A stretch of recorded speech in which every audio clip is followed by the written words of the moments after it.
Moore came down to visit. And I was like, yeah, I like this. Chris got in trouble, big trouble. The boys didn't get caught, and I was just happy. But right after that, we ended up moving to the, I'm going to say it's the Jack Ward House down 413 Pass on the hill. Is that right, Becky? It's the Regina Phillips house now. Okay, but it was, at that time, I believe it was Jack's. And I'm just gonna kinda, maybe start kinda reading a little bit, but, there was no dollar store then. And if we wanted something from our store, we would have to walk from the house up, but I mean, it wasn't even a mile, so good exercise. But, you know, there's so many places that are so different now. There was our store, which sold a little bit of everything. And I mean everything. I think I even worked there years later, and remember learned how to slice bologna and the cheese, Ryan cheese and all of that. And then you had Mr. White at the post office. I think that was during that time, I can't be sure, y'all. I lived here as grammar school, and that's what we called it then. It wasn't elementary, it was the grammar school, went through the 8th grade. I lived here then. We moved back, moved. I mean, it was just a nightmare moving. But, so yeah, we would walk to town, get our groceries, go to Henderson store. Was not an auto parts, although, and they had the slice the bologna and the cheese, and they sold gas and anything else. I can remember in later years talking about people would be looking for a part or something. I said, well, if you can't find it, just call Bobby. They can find it or get it for you. And I mean, is that a pretty true statement? I mean, if you wanted it, they just about had it.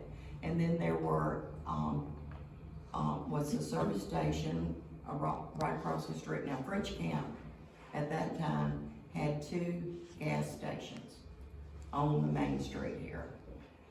There was a 3rd gas station, I believe, to the right, coming up the hill, or it'll be to your left, that C.H. Henderson owned. So, you know, we was a busy little town with 3 service stations, I mean, triangular to each other. So it was a busy little community.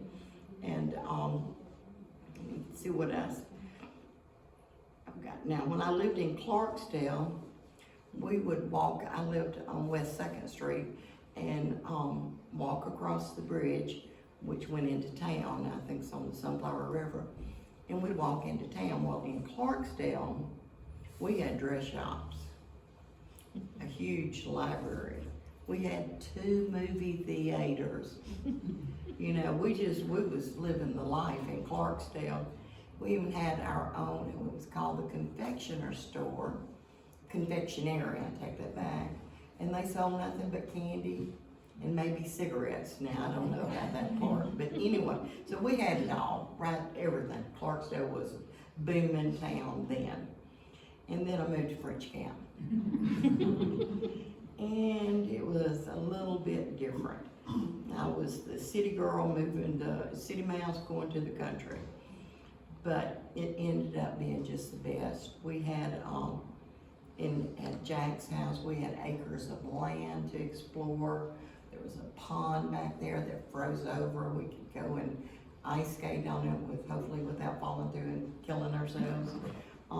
Blackberries, wild blackberries, and red bugs that were insane. If you ever got a batch of red bugs, I don't know if y'all have ever had a good case of red bugs, but they will torment you forever. And I think the only cure I ever heard of was putting fingernail polish on them while I was painted.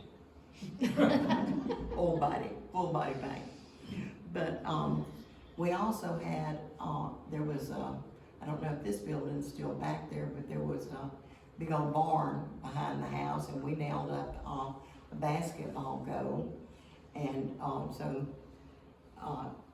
it was kind of, the barn was on an incline a little bit, a pad, I guess you would call it now. And then the barn and the basketball goal, well, you could kill yourself. I mean, Chris and I played basketball daily. That's where, and I was a good basketball player, just brag on myself.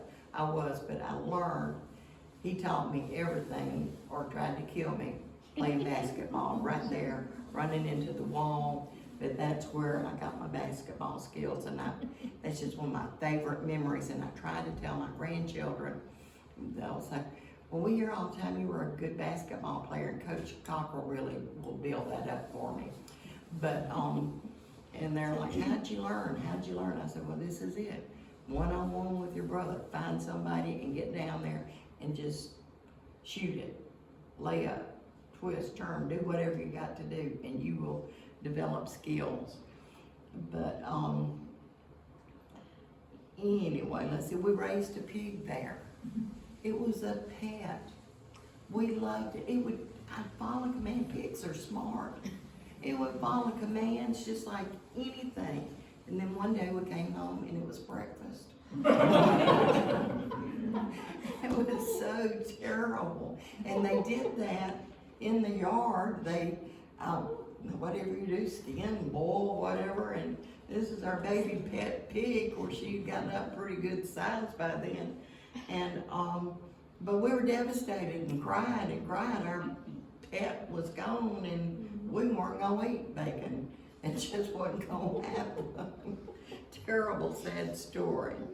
But, also, at that time, looking through the yearbooks, I see where Helen had a drama department. Maybe you started it, I'm not really sure, but I do remember, and I don't know how I remember this, but I think I was in 6th or 7th grade or something, but we did a play, Our Town.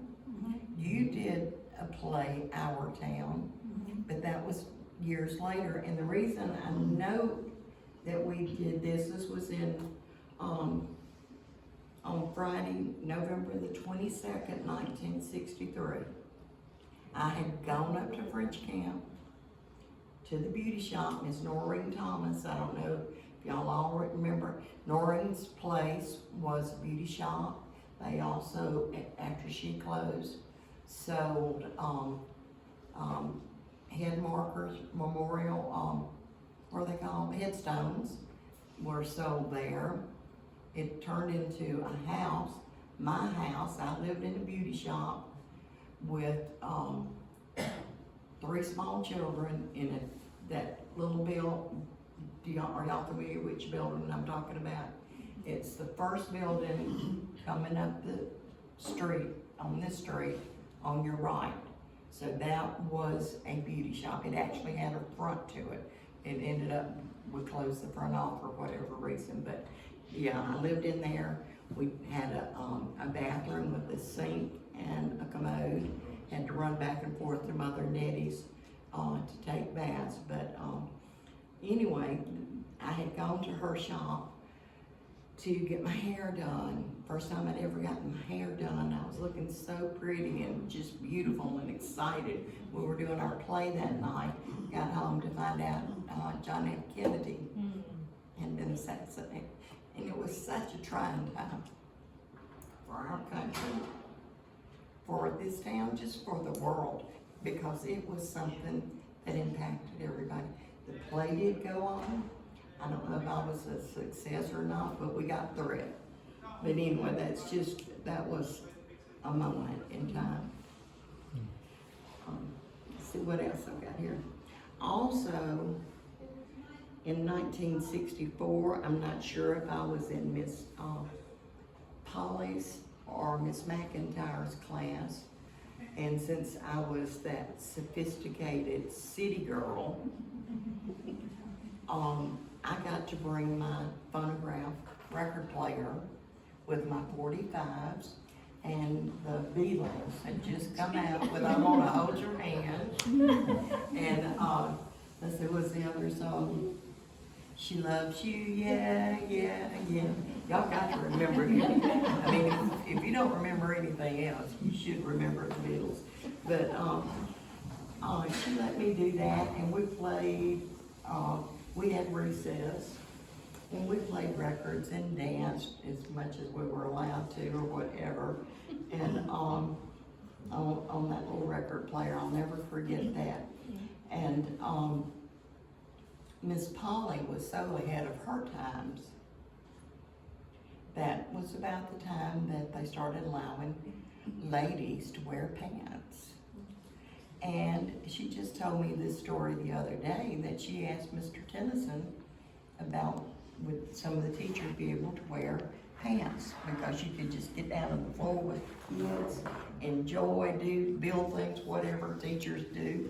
And he said, oh, you want to wear pants to teach in?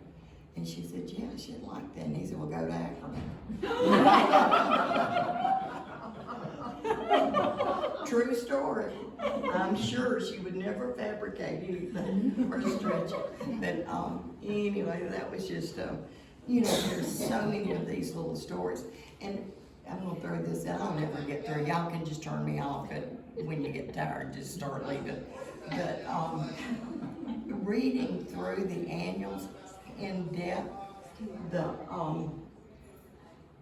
I don't know what year it was, but ladies, and this is going on, don't let me get off on the feminist thing here, but ladies were referred to by their husband's name.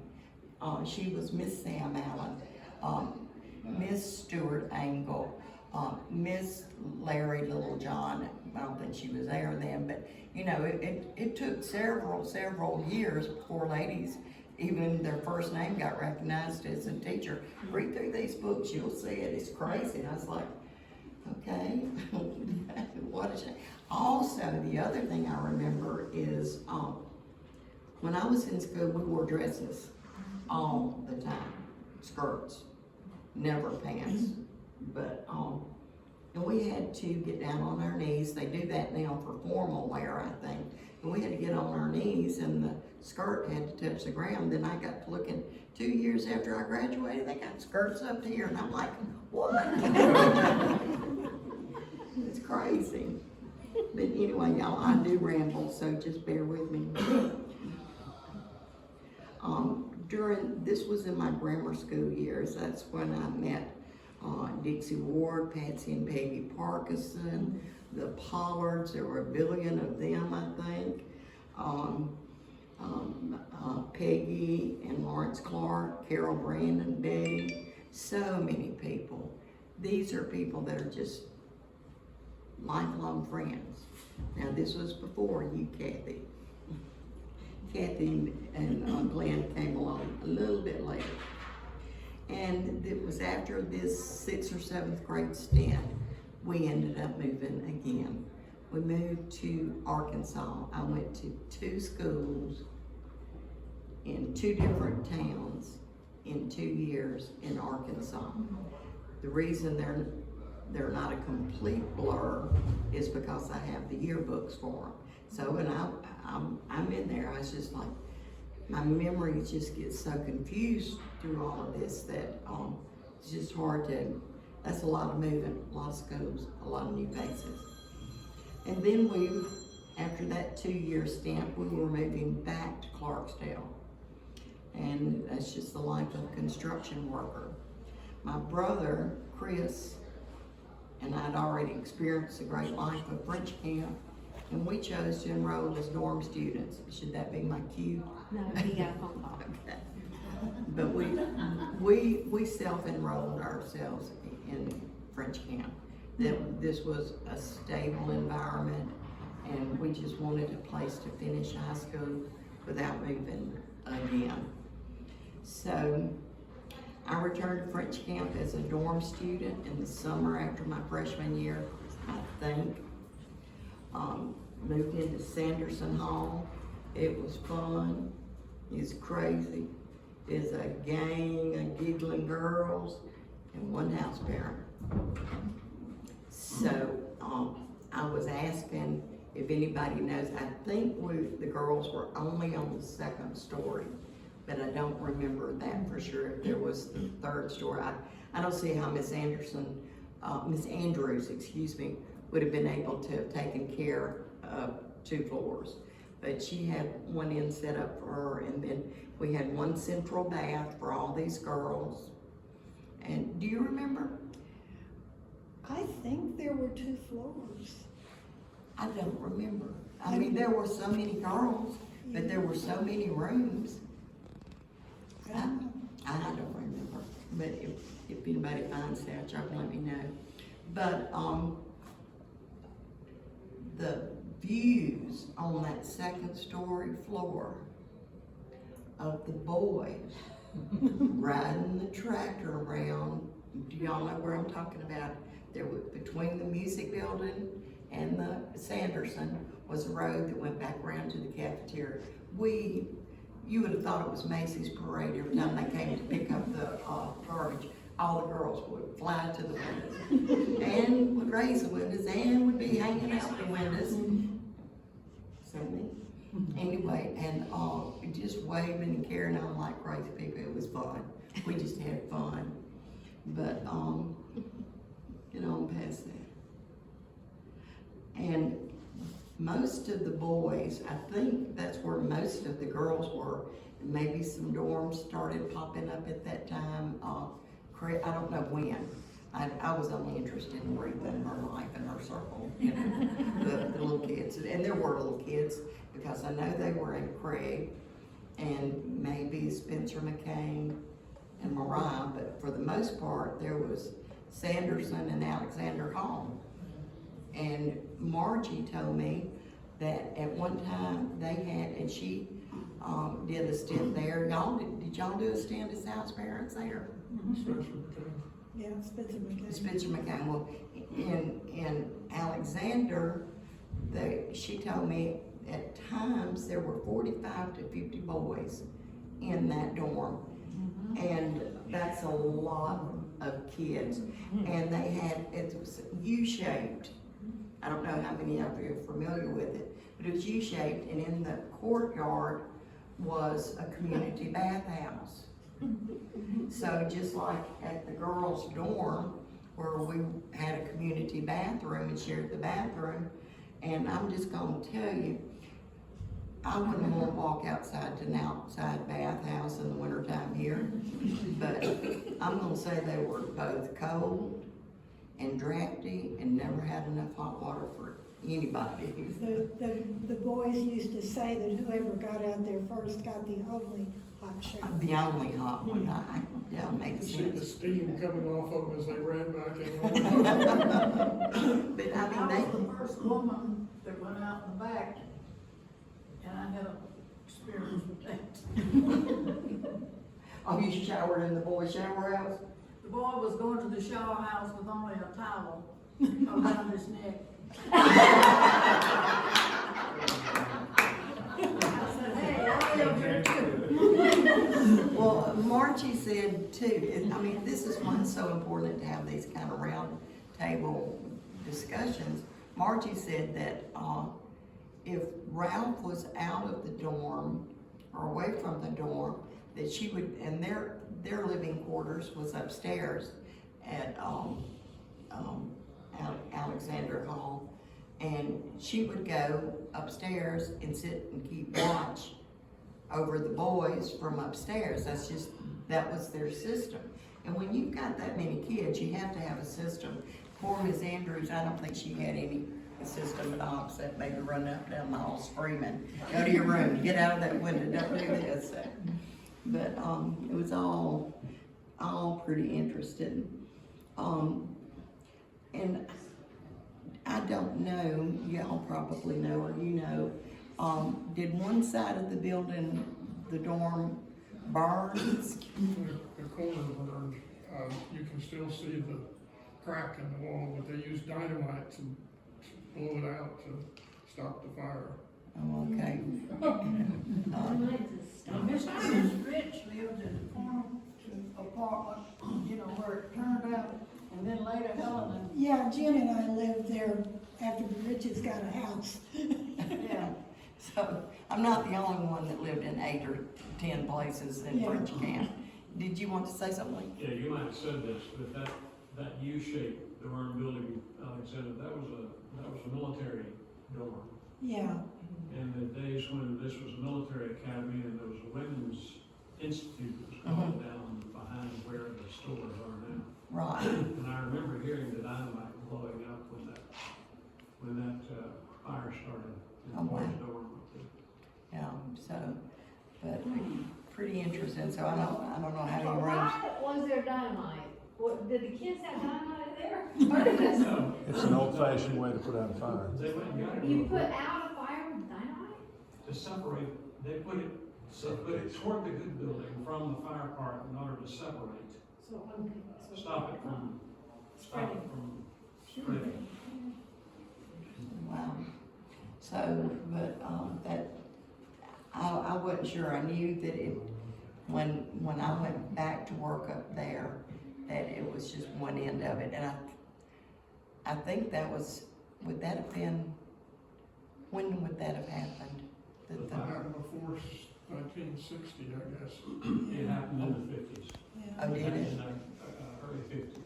Oh, okay, okay. So all good to know. The old gymnasium, anybody remember that besides me? That was the go-to place besides the canteen, which we'll hit in a minute. Y'all, when you get ready, when I've talked enough, just say it's enough. That's But where we had Harvest Festival. we had Harvest Festival there, looking through here. Y'all, they had a queen for everything, a queen and her court for everything. Look through these books. There was a annual staff queen and her court, homecoming queen. At that point, we had a Halloween festival, which you don't say those words anymore, but that's what it was. We dressed up.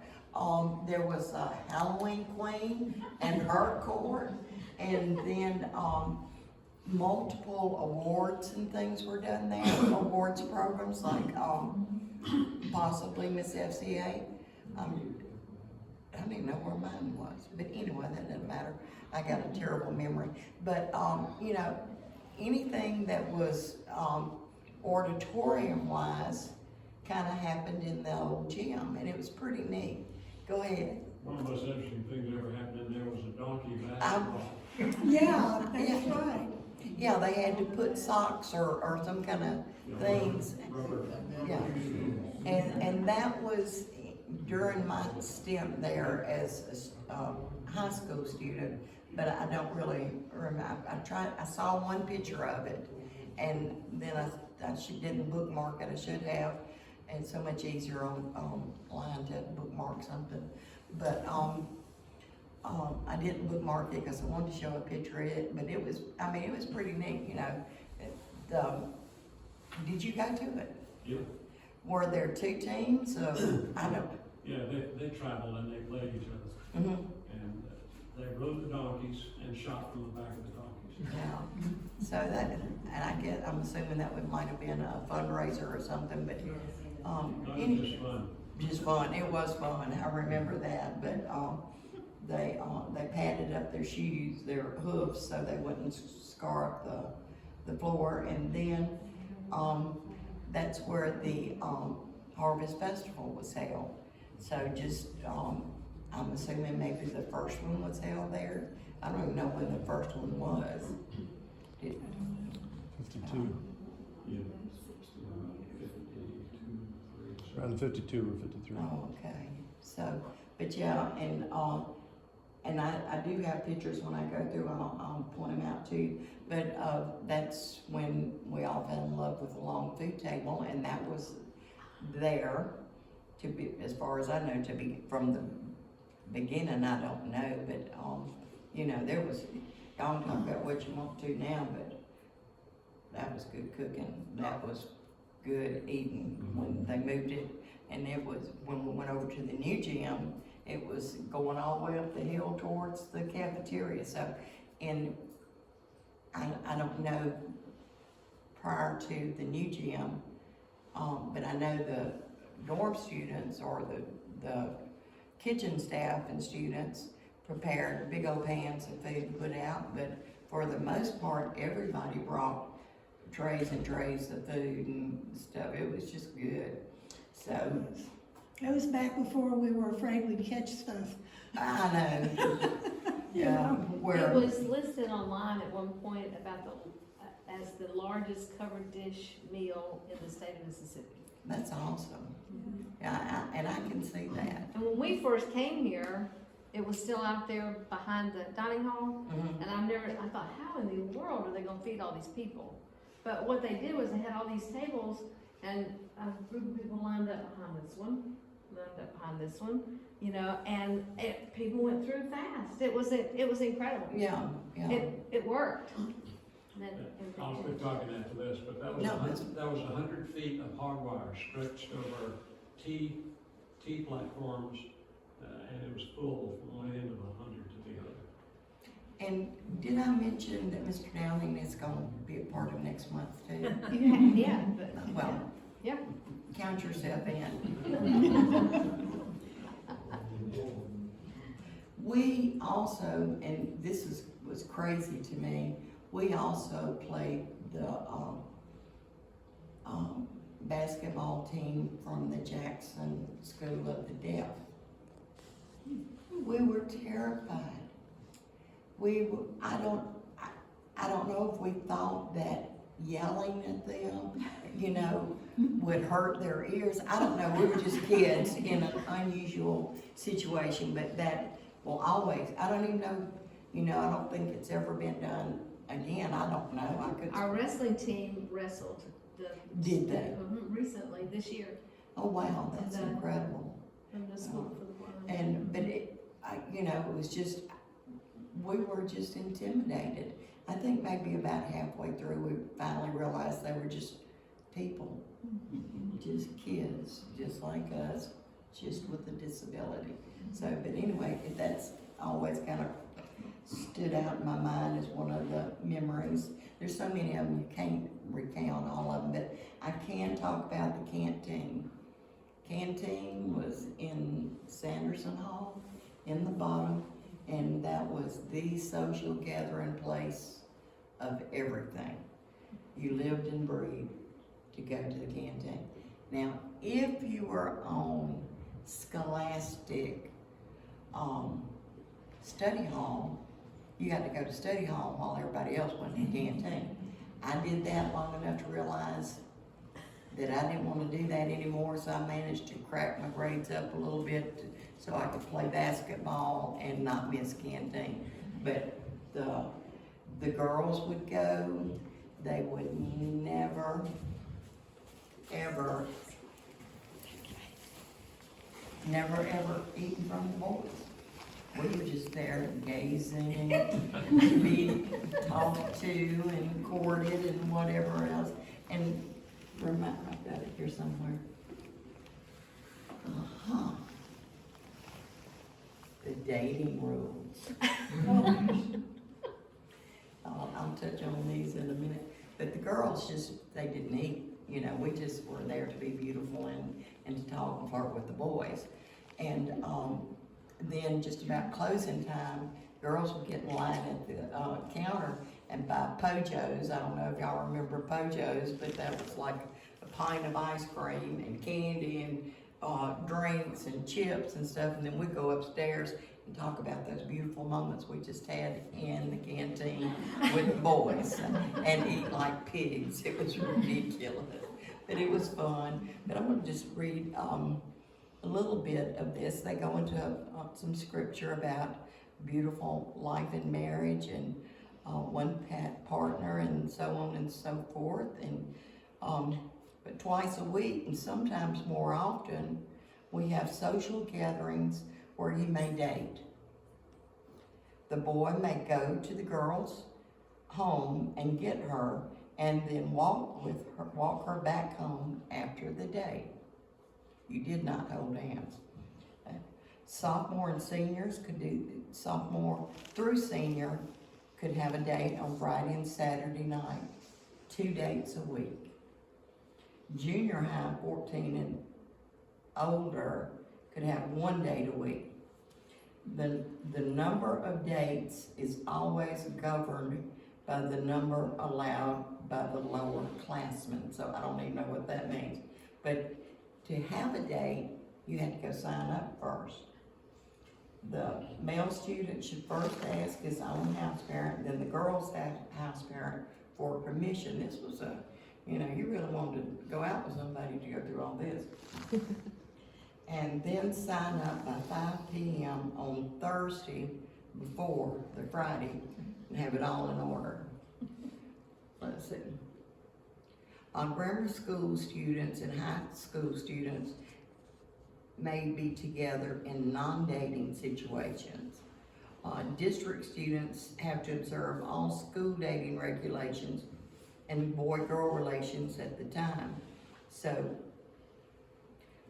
dormitory students may go off campus on a date when accompanied by a staff member. And then they had to go through the dean of students, and each one was on an individual basis. So it was pretty tough getting to sit by the love of your life at any time. But the other thing, there was the museum that Miss Sue was a curator, and my brother and his girlfriend and me and my boyfriend decided we'll go to the museum one Sunday afternoon.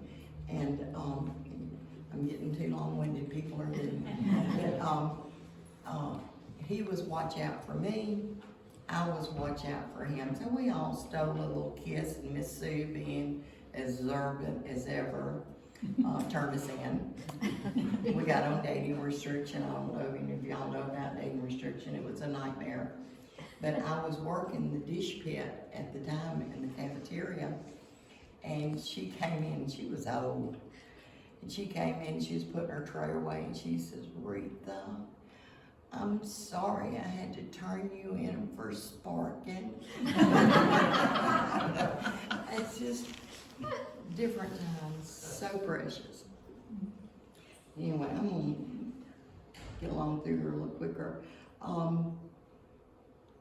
After Sanderson, the girls got moved into Heidelberg, and I was, I believe, a senior, and Heidelberg was a little bit stricter and a little bit more straight-laced and easier for Miss Andrews to manage. At that same time,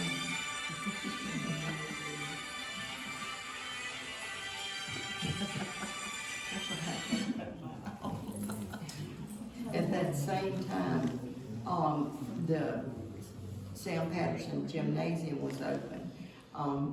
And I think, I'm gonna have to get out of here. Y'all want me to continue next month? Yes. Okay, we'll do that. We'll start up with the gym being open. Y'all, I hope this hasn't been boring, and it's just a lot. I'll put it in my pictures. Okay, this is the new gymnasium, and as y'all see, it had a pool back behind it that they've since filled in. I was the first lifeguard there, and the first person I rescued in the pool was Debbie Barlow. She came to the pool, and what's her little girl's name, Jenny? She came, and she was on a float, could not swim. Jenny was running around, or Jennifer, I'm not sure, was running around, fell in. Debbie panicked, fell off, and I'm like, oh no, baby or mom, baby or mom. we got baby, but luckily we were only like 3 feet of water, so it's a little hilarious. But there's a picture of the long table full of food, and this picture is from 1970. This is, I mean, to me that looks like it was way back in the 30s, but I guess I looked that way back in the 70s. But anyway, This is a cheerleader picture, Betty Link's in there. That's the old gymnasium, That's and you and that, Betty right up there at the top. it is, And then, am I standing in the way? That's the old gymnasium, and I believe that was at Harvest Festival. This is a sign that I miss. I wish there was some way to incorporate it somewhere. That just was French camp to me. I mean, just, that was it. The Liberty Bowl, let's see. 1968, how we got tickets to go to that. They took busloads of students to this ball game. Someone, board member, somebody donated. It was also the coldest day on the face of the earth. We froze. I don't know, did y'all go? Wearing dresses. In dress? You had to wear a dress. Had to wear dresses, and it was freezing. I think so many people just could not stand it. I think I was a diehard, but we bundled up as best we could, but it was some kind of cold. But what a treat. I mean, just, you know, just to say that you've been there. They actually had skating. Do you remember that? Anybody? That was the old tennis court. Mm-hmm. Well, in the larger picture of this, everybody had skates on. There was like 20 or 30 or 40 people skating there. And so I'm assuming that maybe, I don't know if you brought your own or what. Do y'all recognize that pretty lady? Is that Polly? On the right? That's Polly and Sam. Really? The other is Mr. Pat, and if you can't see that, It's got a black ball. Sam Patterson, he's hanging the Christmas sack on Santa Claus' back. No, don't look at this picture. I'm gonna get through. This is Helen Hat. That's me. These That was are today. did y'all know that she went to school in France? Anyone? Who was that at the, She may be part of the next meeting too. Oh, yeah, man, my pockets are getting full here. That's Sam Patterson, Mr. Grady, Mr. Lewis, Moore. Mr. Moore with the count? Yeah. But who was that at the table, at the bar? With the big bow ribbon? Who is that over there? Oh, that's Helen Eagle. Really? Yeah. With that big bow? She got a big bow on. Are you married in? I gotta go, my daughter is. Y'all go. That's at 7:30. All right, this is Sam I'll Allen, call one of back the and let greats, me know. cheerleader. You're in the way of. Oh, I'm sorry. talking to you. Yeah. A classmate, Adrian, Oh, goodness. we were called the Pantherettes. I guess that has changed through the years. Shelling Peas, which was a summertime activity, might as well be a social activity. We shell so many. This is my granddaughter, Chuck. Isn't she beautiful? She is beautiful, homecoming queen, and her mama was a homecoming queen, Miss FCA. Yeah, I'm saying. And how they, I don't even know how, no, right. Let's strike that pose. Then this is Maddie as Miss FCA, and I found these two, A Time to Worship. As I'll have to get it close. No two services ever the same. Guest speakers singing, love and devotion, answered prayer, harvest festival, peace of mind and heart, a Christian reward. And then, oops. Oh, I thought I had another. That was the last one. There was another one, looking to the future, and I may not have seen it, but, in a nutshell, French camp was home, whether you lived here as a dorm student or as a day student, it was home. It was full of people that wanted to fill kids with Christ, and it was just perfect. A lot of people got sent here because did not want to, and they stayed and graduated and became rocket scientists, whatever, but it was a beautiful place for me. Thank y'all.